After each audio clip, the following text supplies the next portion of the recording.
Hey everyone, welcome back to the Pop Astrology podcast. My name is Jessie James and I'm really excited to be with you today. As I mentioned last week, I am thinking about branching out and doing men on this podcast. Interesting. And so I am doing a man this week. I'm actually going to be doing the astrology of Kendrick Lamar, which is exciting. I love Kendrick Lamar. I have for over a decade. And so this is a very exciting topic. And I also think that his birth chart is really interesting.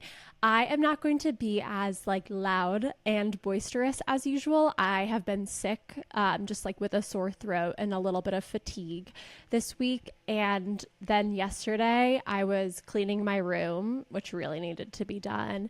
And then just getting things around my apartment and listing them on Facebook Marketplace and OfferUp. And I think that I really overexerted myself. And so I just can't be that boisterous. It's just not possible for me physically right now. And this is also why I wasn't able to do a post-finale Love Island astrology video, which I really wanted to do, but I just haven't really been able to talk recently. I was trying to avoid speaking as much as possible for the past few days, and it just wasn't in the cards for me. And I don't know.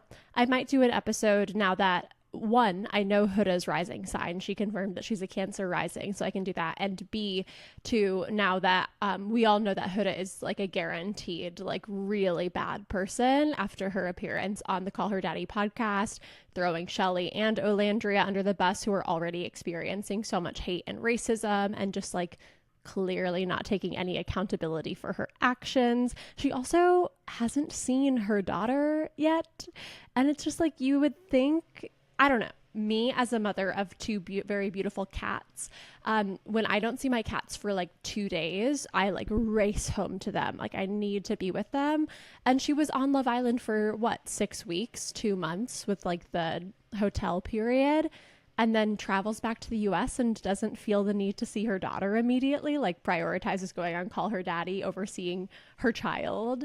It's just a little bit weird to me. It's just a little bit weird. I don't know. I hope that she's putting aside some of her sponsorship money into a bank account. I guess that's the word I'm looking for her daughter, for the future, for therapy, for EMDR therapy specifically, because this is definitely going to cause a lot of trauma, abandonment wounds. Narcissist parents are never good, let me tell you that. And so, yeah.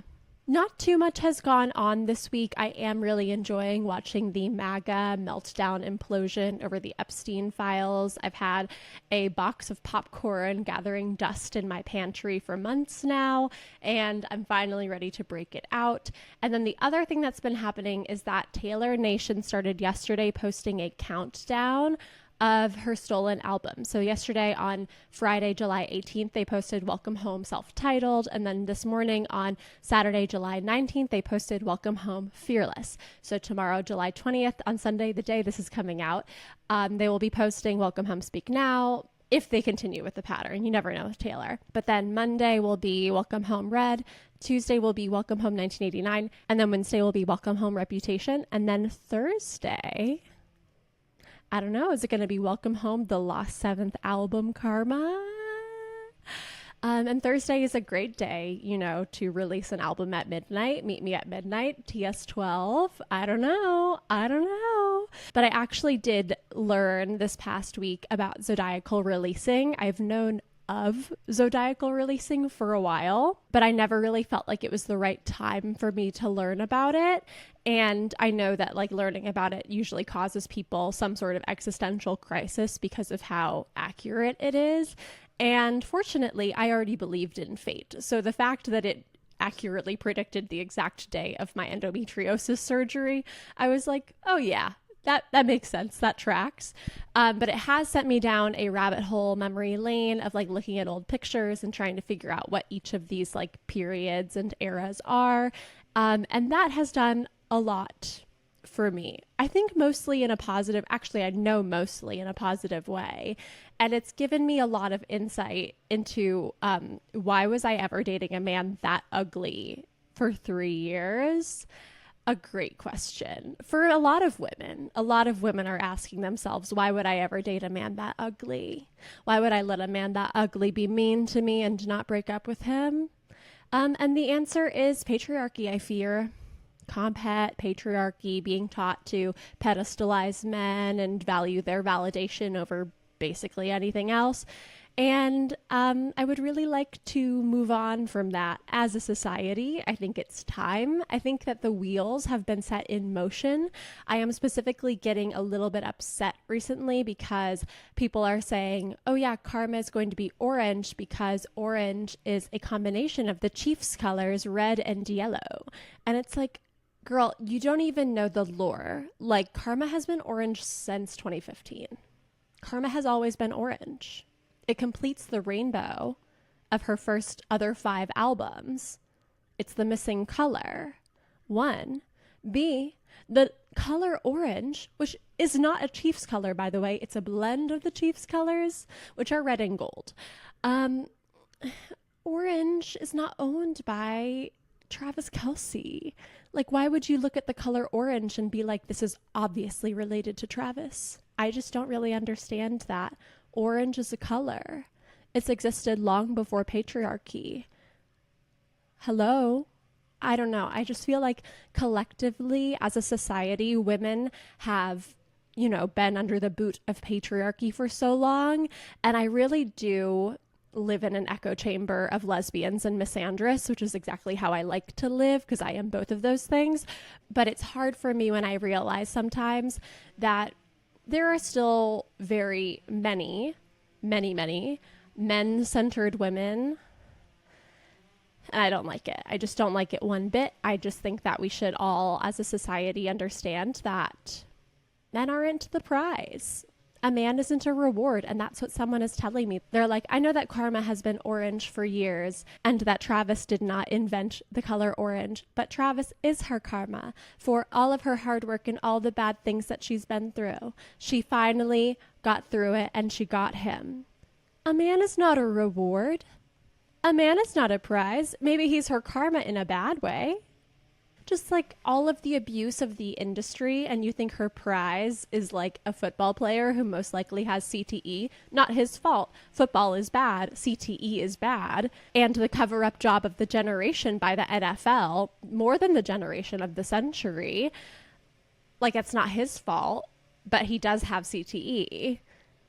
And Taylor Swift is an autistic, neurodivergent, incredibly intelligent woman. And I just don't think that those two are the perfect pair, even if she were straight in whatever universe you're living in.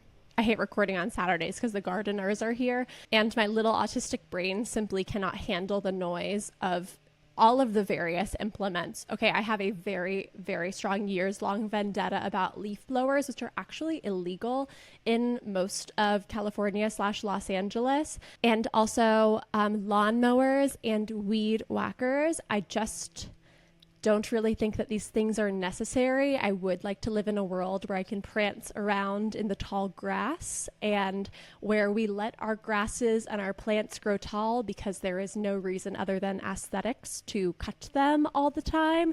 And they do provide important habitats for insects and birds. And they also cause a lot of noise and cause a lot of pollution. And I don't like any of that. So please join me in my vendetta against lawn instruments. And now we can get on to the podcast.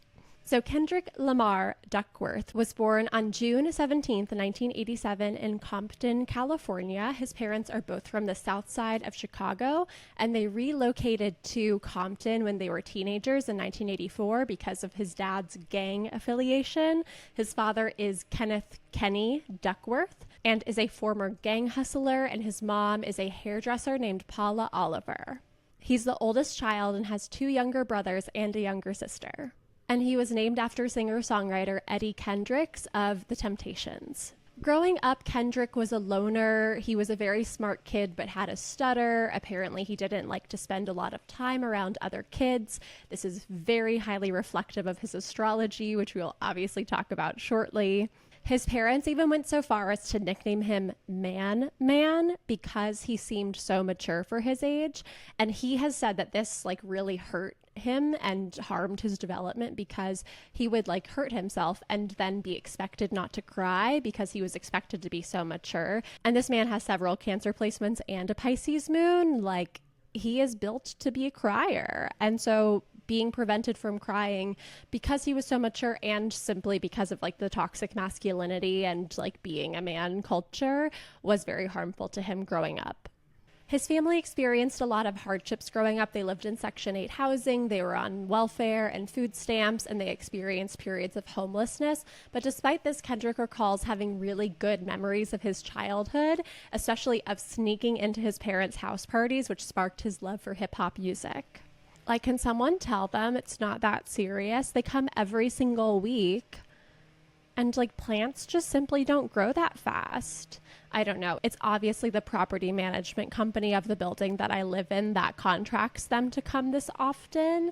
But it's like, you could actually have them come once a month and then decrease the rent, which is quite exorbitant and ridiculous.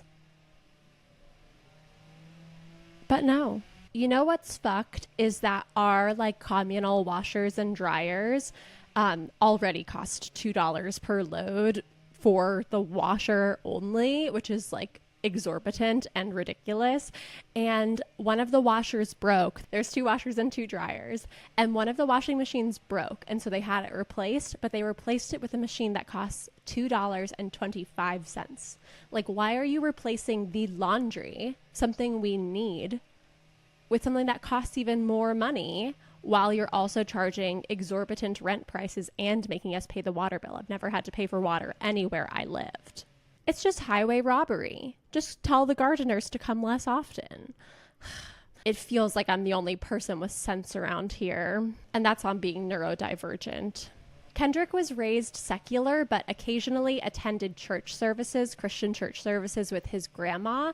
And he found himself very like spiritually unsatisfied, to quote him, by attending church. He said that he found the sermons to be empty and one-sided, but he would go on to be baptized twice and to become a Christian. But this whole like spiritually unsatisfied and one-sided thing is so 9th house Gemini Sun, but we'll get to it.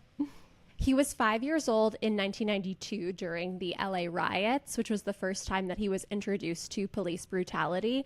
And he also, when he was 5, a child, watched a teenage drug dealer get killed in a drive-by shooting. And this, like, you know, radicalized him and formalized part of his soul that was like, I do not like police and we need justice in the world. Kendrick's first grade teacher inspired him to become a writer after she heard him use the word audacity correctly, which is big for a first grader. And then in 7th grade, he was encouraged to get into poetry by a teacher named Regis. I think Inga is how you pronounce this, I-N-G-E. And he first studied poetry through its connection to hip hop, using things like rhymes and metaphors and double entendres. He struggled a lot with depression and psychological trauma related to like gang activity and such as a teen. And so his original writing and poetry was quite profane, but it did help him to work through that trauma. And then his teacher, Regis Inga, played a vital role in his growth, criticizing the words that he used in his poetry and suggesting prompts to help him improve his prose. When he was in 10th grade, he was forced to attend a summer school program through which he was forced to get embroiled in gang culture, which led to numerous health scares and encounters with the police until his dad finally staged an intervention and forced him to separate himself from gang culture in Compton. After a friend's death, he was baptized and converted to Christianity at age 16. And then in 2005, he graduated from high school with straight A's and considered going to college to study astronomy or psychology, but ended up deciding to just pursue his music career.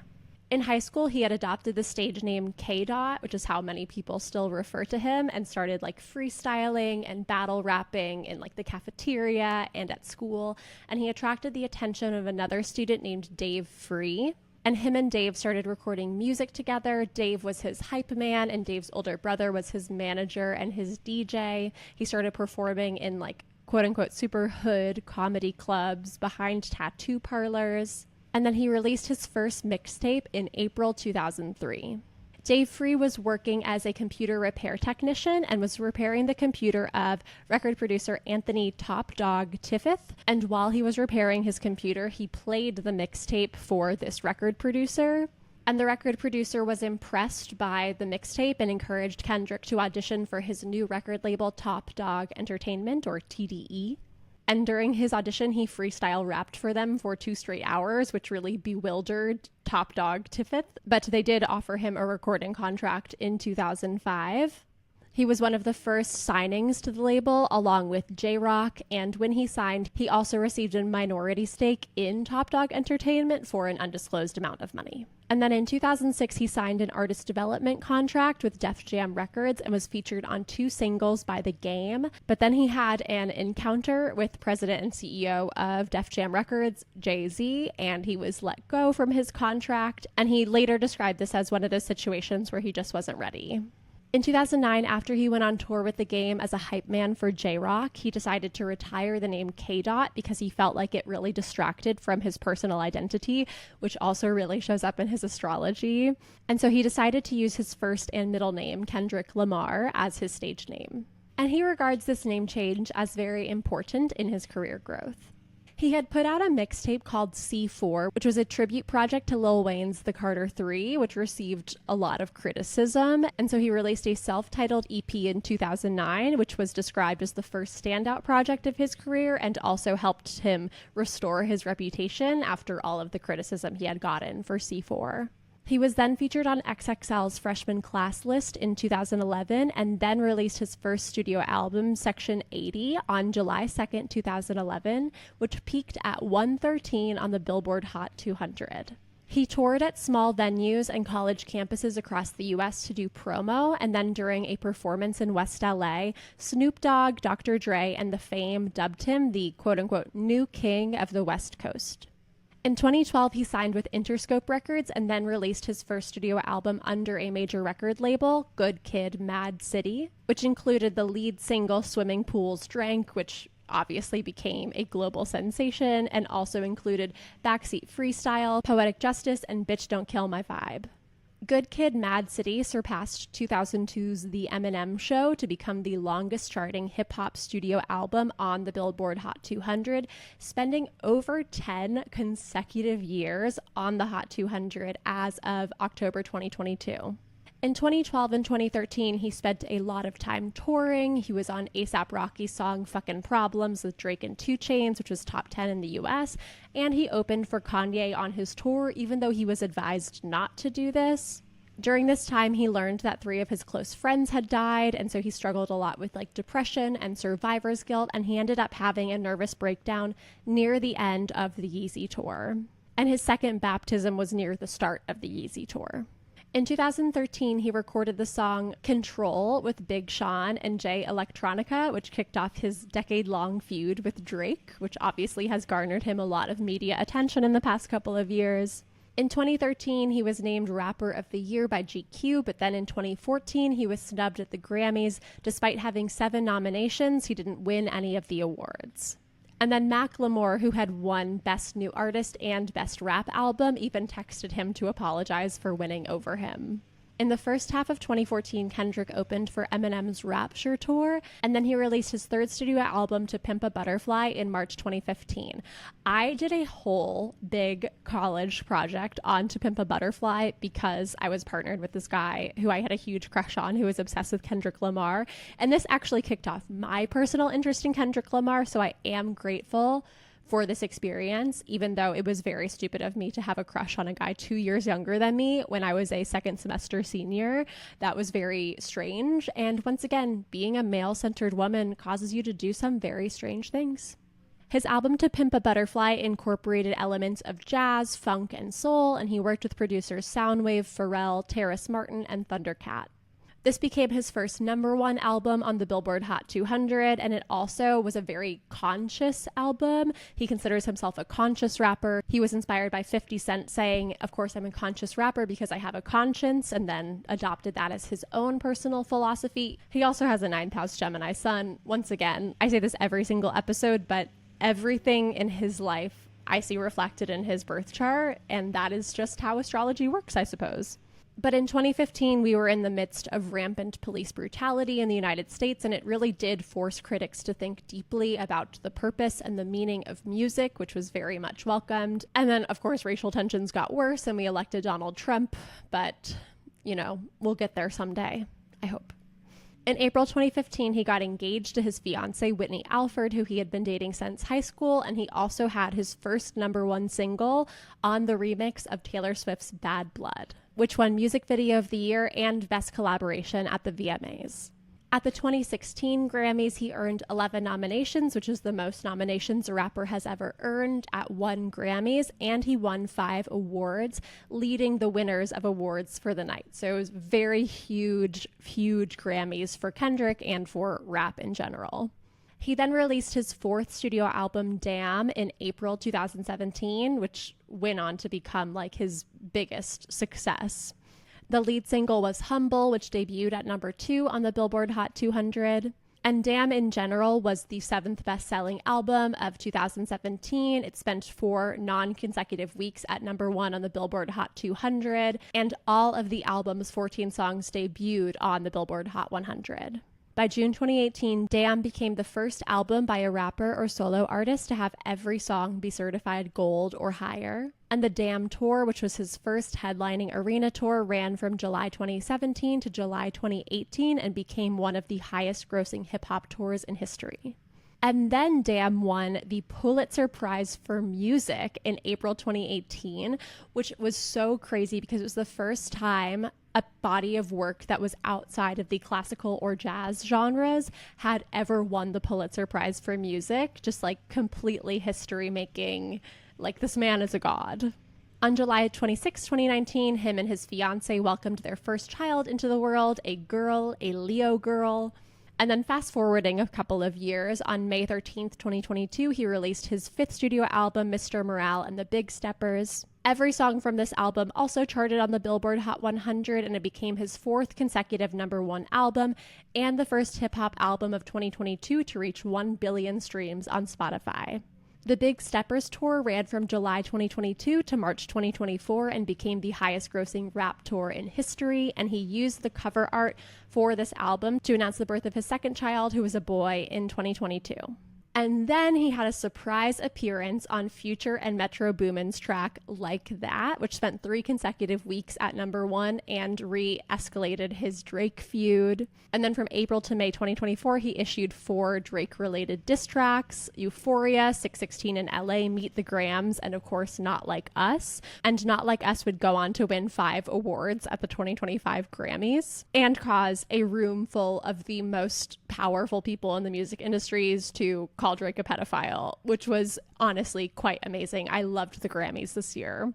He then surprise released his 6th studio album called GNX in November 2024, and then in February 2025, shortly after he won 5 Grammys for Not Like Us, he performed at the Super Bowl halftime show, which went on to become the most watched Super Bowl halftime show in history, surpassing Michael Jackson's 1993 Super Bowl halftime show.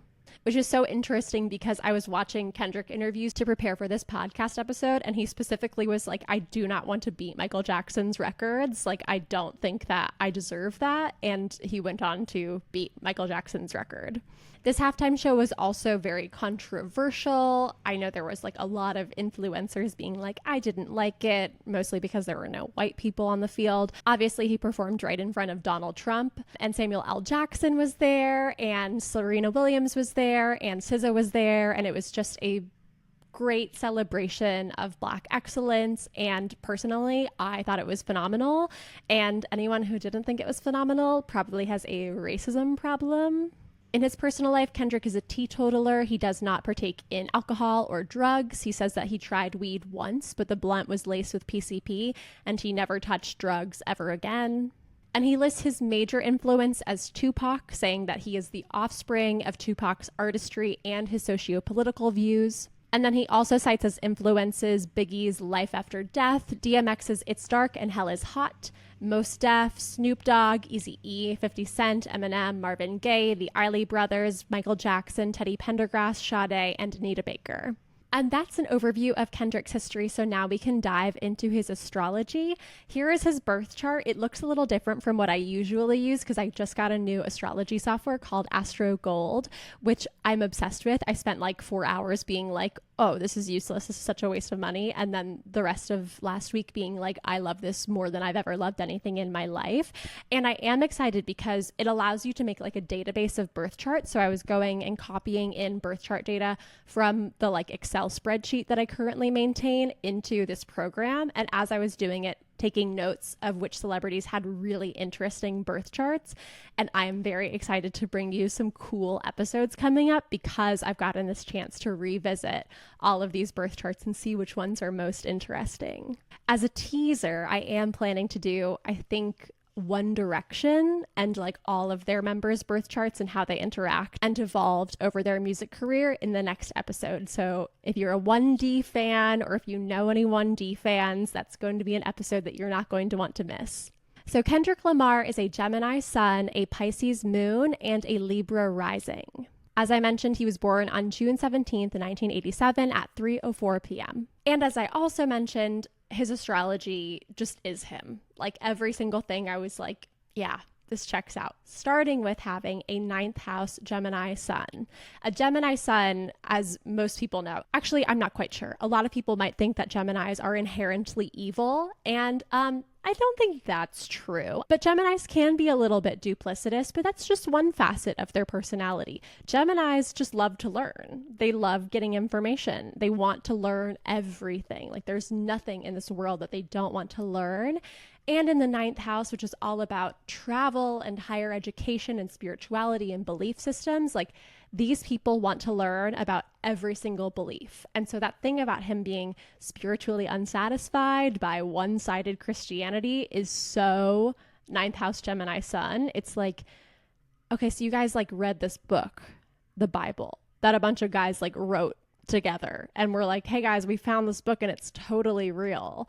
And you just take everything that it says at face value and you never like criticize or question it. Like that is where a 9th house Gemini Sun is going to be like, let me do my own research. And these are of course like the fundamental Christians who interpret every single word of the Bible as like God's word. You can't stray from this. Whereas like it's actually well known, I believe that Jesus was a very sarcastic person. And so the things that he said shouldn't be taken seriously anyway.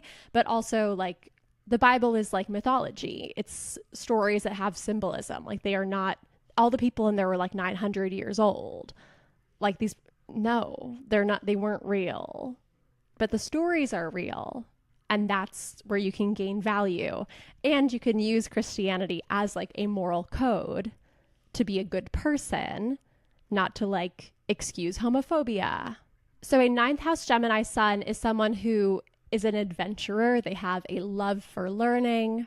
They love to blend their own views with the views of other people. And they do this their whole life. Like, I don't think there's ever a moment where they stop and say like, yes, this is enough.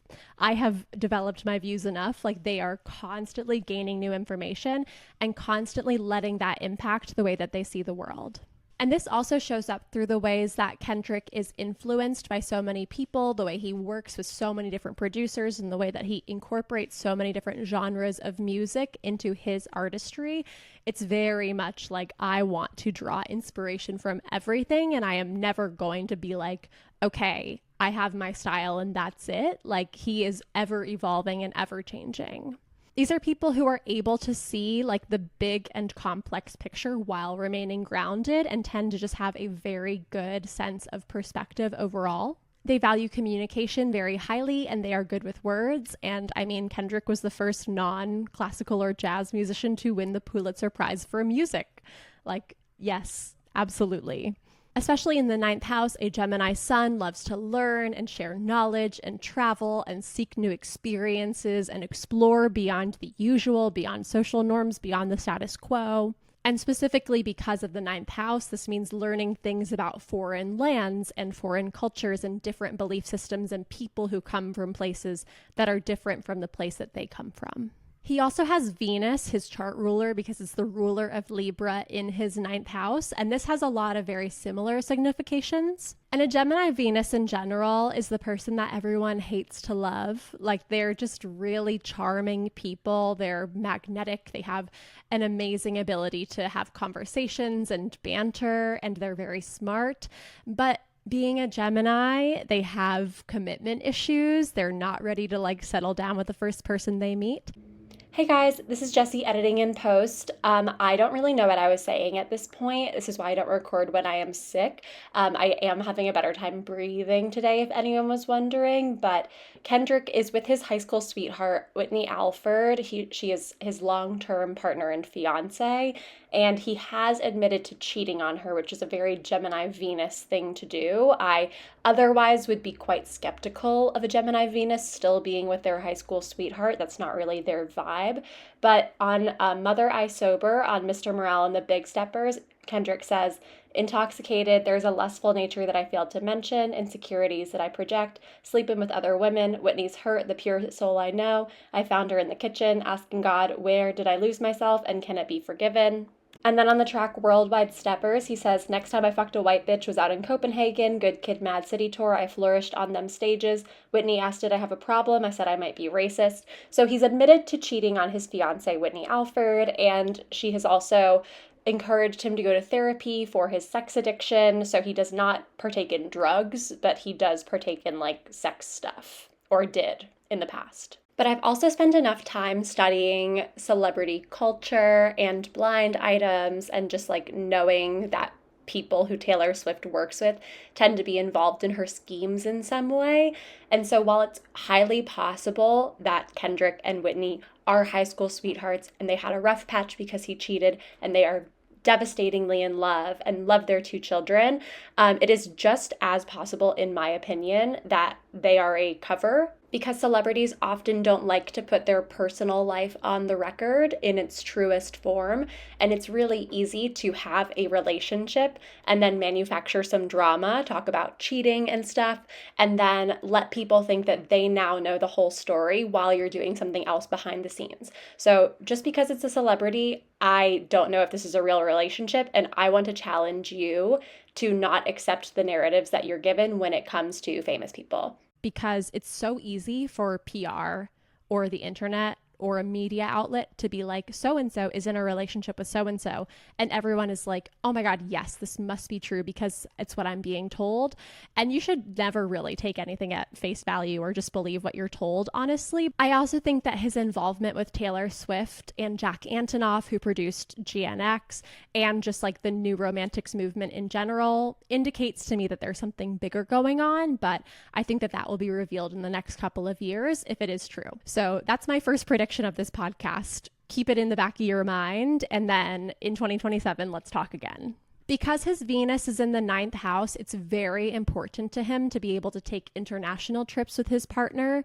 And this is also a signature of someone who tends to want to date someone or have a partner who's from a foreign land or from a different culture. These people just really have a need to be lifelong learners. They have a very strong intellectual curiosity, and they are always seeking to broaden their horizons. Kendrick's Sun in Gemini is conjunct his ninth house Gemini Chiron. And this placement is like shedding a light, which is the sun. The sun sheds a spotlight on whatever it touches, on Chiron, which is your deepest wound. And Chiron in Gemini is usually a wound around being misunderstood, feeling like no one understands you, being made fun of for the way that you speak and the way that you communicate when you're a child. And we know that Kendrick had a stutter when he was young. And we know that he used pretty large vocabulary words, even as a first grader. And we also know that he was a loner and didn't really get along with other kids as a child. So I think these things are all adding up to be he never felt like people understood him. So shining the light of the sun on your deepest wound of being misunderstood just really spotlights that and makes it very present in your life. And because Chiron is conjunct to the sun, your life compass, it can feel like this wound is such a natural part of your life journey. It really is deeply a part of you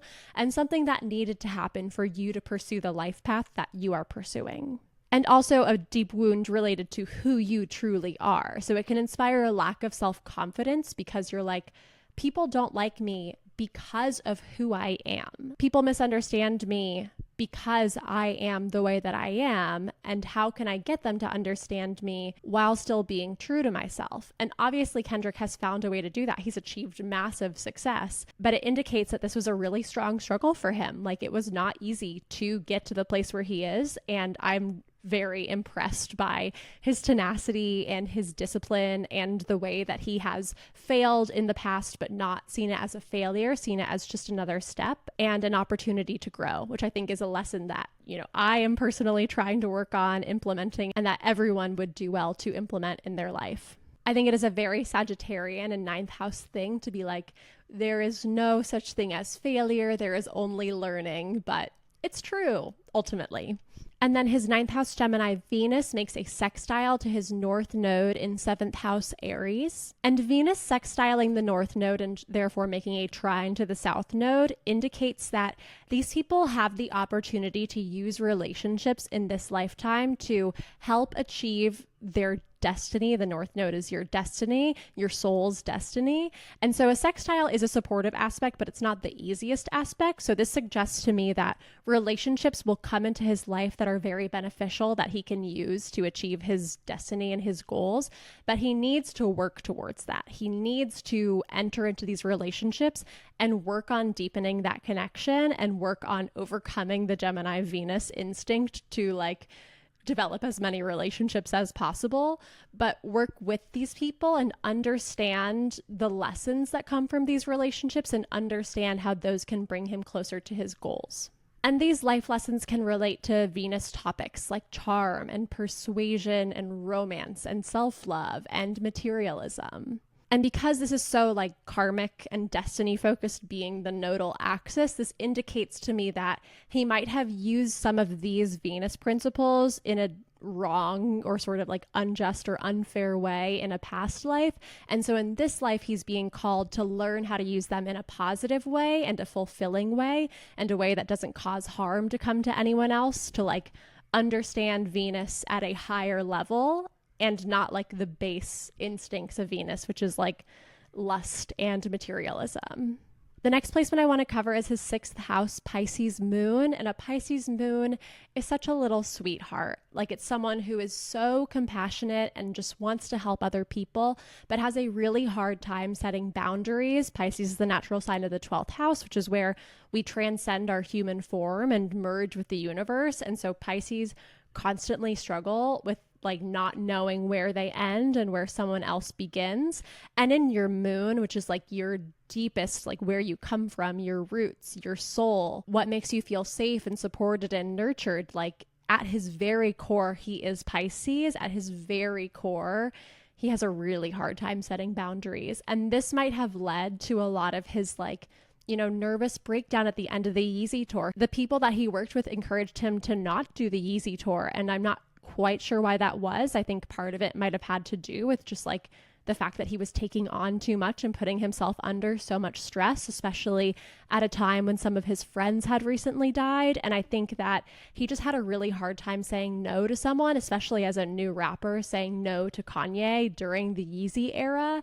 He just was I feel like I need to do this for my career, and then ended up really stressing himself out and overburdening himself because he couldn't set boundaries, and then having a nervous breakdown. The sixth house is the house of work that you do every day and of self-care. So it's really important for these people, for Pisces Moon and the sixth house people, to have an emotional connection to the work that they're doing, and for the work that they're doing to have a compassionate bent to it. And Pisces is also very imaginative and creative. And so it's really important for these people to incorporate imagination and creativity into their self-care routines. These are people who really benefit from art therapy and journaling and guided visualizations and meditation. These are going to be so important for them to incorporate into their daily routines to maintain a balance of work and self-care, and to really lean into their moon and allow themselves to do their best in their daily work and other sixth house areas. And their main challenges with this placement are burnout, like I just mentioned, and also resentment,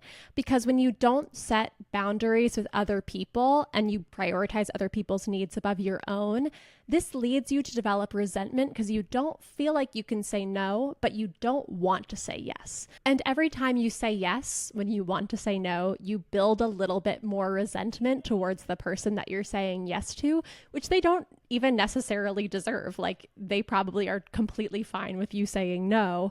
And if they're not, they'll become more fine with you saying no when you start to do it regularly. They'll be like, okay, yeah, this person has boundaries. I should stop expecting them to not have boundaries. If the person asking you to do this is a narcissist, like Kanye West, then they will quickly leave you alone once you start setting boundaries, because narcissists do not do well with people who set consistent and firm boundaries. And his moon makes a square to his sun. He has a third quarter moon, which also means that his moon makes a square to his Chiron, which is a really interesting aspect. This indicates that the moon, the emotional support and security needs that you have are at odds. The square is a tense aspect with your life journey. And so you feel like you can't achieve your life journey while feeling safe and comfortable in your comfort zone, in your emotional security needs. And so you have to have faith in life, basically. You have to have faith that when you follow your dreams, when you follow your life compass, it won't put you in danger. You will still be able to achieve the emotional security that you need, even while pursuing your life journey. And it makes sense to me that he has converted to Christianity, because I do think that you need a strong belief system to have the sort of faith in life that is required to achieve your dream, which he very clearly has, and not spend your whole life super worried about getting your emotional support and security needs met, like having a home, especially experiencing homelessness as a child. Having the courage to branch out like this is very impressive. The moon is also related to the mother or the mother figure, and also to women. And so these people tend to have a very strong appreciation of and bond with the women in their life. And they also, especially as they age, tend to develop stronger connections with all things related to the moon, like mother, homeland, women, and children.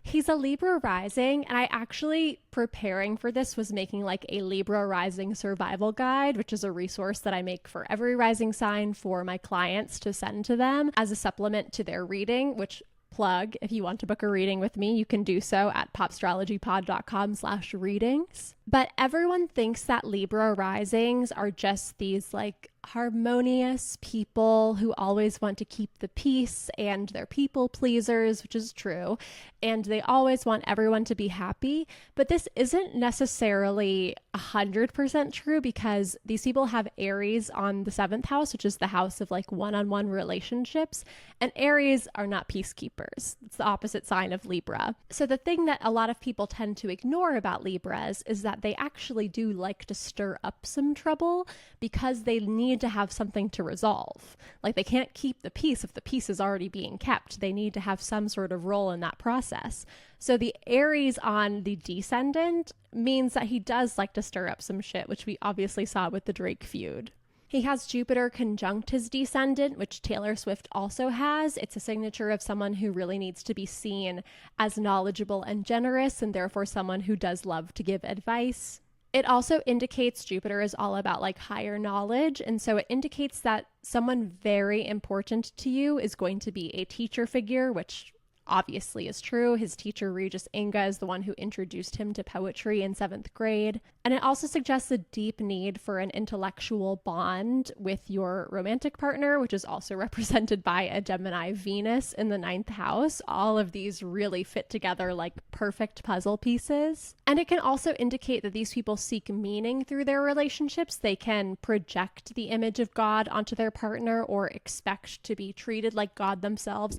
Anywhere you see Jupiter, God. Jupiter is Zeus, and Zeus was the main god.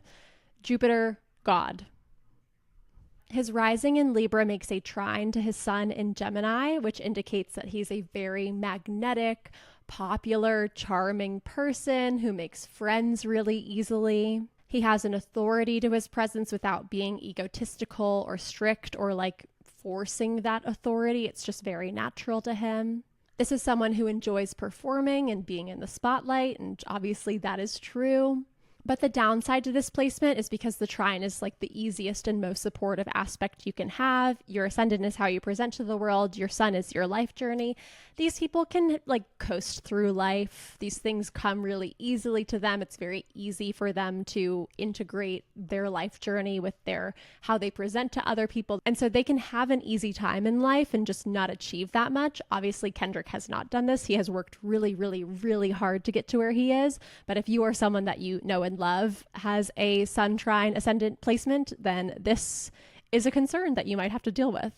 And then these people can also be quite restless and jump from one thing to another very quickly. And this also includes relationships. So one of his challenges for many reasons has definitely been to make deep connections in his relationships and not just form a relationship and jump to the next one and form that and jump to the next one, but to like maintain a close social circle of people that you have really close bonds with.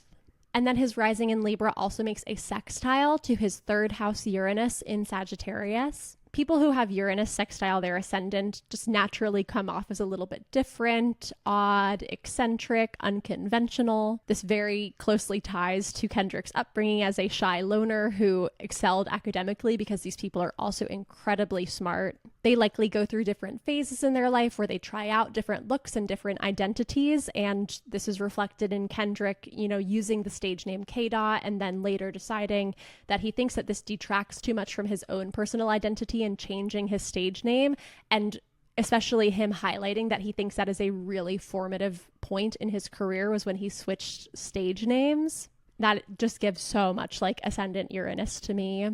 And these people, because they have such quick minds, they tend to be pretty impatient with other people whose minds don't move as quickly as theirs do. And one of their challenges in this lifetime is to take other people's feelings into account without only considering their own independence in situations. When I was reading and meditating on this, I was like, this sounds like me. And then I thought about my birth chart and I was like, Pisces rising, Uranus in Capricorn. This is me.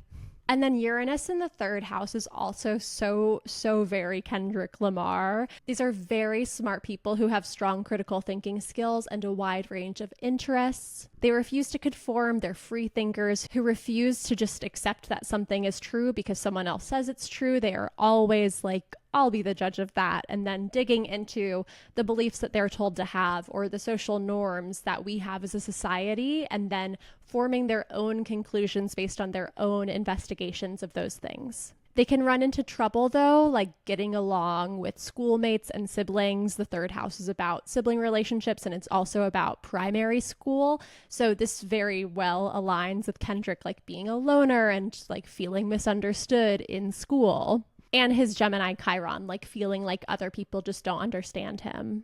There's a couple more placements I want to go through, and then I'm going to talk about some important dates. So the next one I want to talk about is his 10th house Cancer Mercury, which is conjunct his 10th house Cancer Mars. And so first let's talk about the nature of Cancer. Remember that Cancer is the crab. And so when a Cancer person feels vulnerable and like they're in danger, they will retreat into their crab shell and get their claws out. Crab boy winter. And the 10th house, of course, is the natural house of like the workplace. And so these people have very empathetic and compassionate communication styles in the workplace. But if they feel vulnerable and they retreat into their crab shell and they get out their little crab claws, then they can have a really hard time communicating with other people because they don't want to share their emotions, or they're very selective about who they share their emotions with when they're feeling vulnerable. And the only way that Cancer Mercuries know how to communicate with other people really is through like compassionate and emotional conversation. And so they're like, I don't even know what to say anymore when they don't feel safe expressing their feelings. But they're highly emotionally intelligent. They have a very nurturing communication style. This all ties in very, very well with Kendrick's identity as a conscious rapper who talks about like police brutality and other really important socio-political issues. Especially since Cancer is ruled by the moon and Kendrick's moon is in deeply compassionate Pisces. Like this is just such an emotional placement for him. Like communication, Mercury for him is just very, very deeply emotional. And good careers for people who have Cancer Mercury in the 10th house include like arts and writing and journalism like Kendrick, but also social work, teaching, healthcare, marketing, PR, and childcare. This placement, as I mentioned, is conjunct his 10th house Cancer Mars. And when people have Mercury and the Mars together, Sue Tompkins in her book Aspects in Astrology calls this the cut the crap aspect, quote unquote, which is honestly a great aspect for writing a bunch of diss tracks that are very successful, critically acclaimed, and Grammy Award winning. These are people who want communication to be clear and concise and, most importantly, honest. They are not people you should go to if you value tact and diplomacy. Although Kendrick having this in Cancer and just like with his other placements, I do think that he is able to be tactful and diplomatic, especially being a Libra rising. But I think that he doesn't like that as much. I think it's more natural and probably preferable to him to have direct communication without like euphemisms or anything. These are people who are mentally quick, incisive, and competitive. And once again, similar to a third house Uranus, they lack patience for people whose brains move slower than their own. They really need a lot of meat to get their brains into in school. They can be really a joy to have in class because they're such quick learners, but they're people who get bored really easily because they're like, why do I have to go at everyone else's pace? I already learned that. Let's move on to the next thing. How many neurodivergent people out there can relate? A mystery. And then a 10th house Mars in Cancer. So Mars does really, really well in the 10th house because it's the natural house of the sign of Capricorn where Mars is exalted. But Mars does its worst in the sign of Cancer because it's in fall there. Cancer is the opposite sign from Capricorn. So Mars is exalted in Capricorn, so like on a throne, and then in fall in the opposite sign of Cancer, which means like in jail, exiled basically. And I really liked how Austin Coppock described this. I think it was Austin, it might have been Nick Diggin best, but someone on the Astrology podcast last year when we had Mars in Cancer for like half the freaking year, retrograde for several months, Dios mío, which was not a great time. But I think Austin Coppock described Mars in Cancer specifically as like, one, the most obvious, giving a crab, Cancer, a knife. Mars is like a knife, but also being like, I want to protect my family. And the best way to protect my family is by giving every single one of them a gun, even the kids. That'll turn out great, won't it? But what really makes Mars not do well in Cancer is that Cancer, ruled by the moon, the natural sign of the 4th house, is very concerned with comfort and security. And this makes them like naturally cautious people, a naturally cautious sign.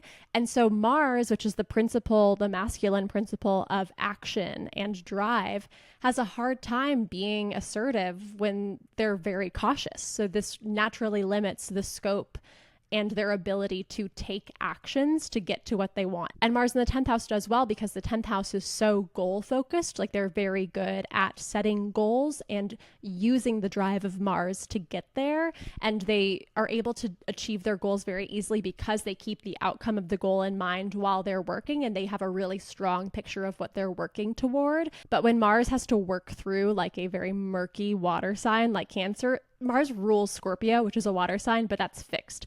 Cancer is a cardinal sign. So these are like strong currents coming towards you. And Mars is just like trying to fight to get through that. So by the time they're able to get to do their goals, they're tired. They spend a lot of time and energy paddling through these currents to even get to a place where they can start doing the work. Mars has like a naturally fiery energy. So when you put the fire under the water, this can lead to a lot of boiling pots, but not a lot of direct action.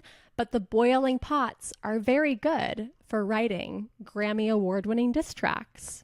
And I'm honestly really out of breath, guys. I don't know if I can really talk much longer. I just need to rest, I think. But I am going to give you some dates that I think will be important in Kendrick's life coming up. So as I mentioned, I learned zodiacal releasing recently. Super, super interesting. And so I looked at Kendrick's zodiacal releasing and I saw these terms will probably mean nothing to people, but he entered a new level 1 period, which is like a really big shift on January 10th, 2017, which was 3 months before Damn was released, his like biggest success ever.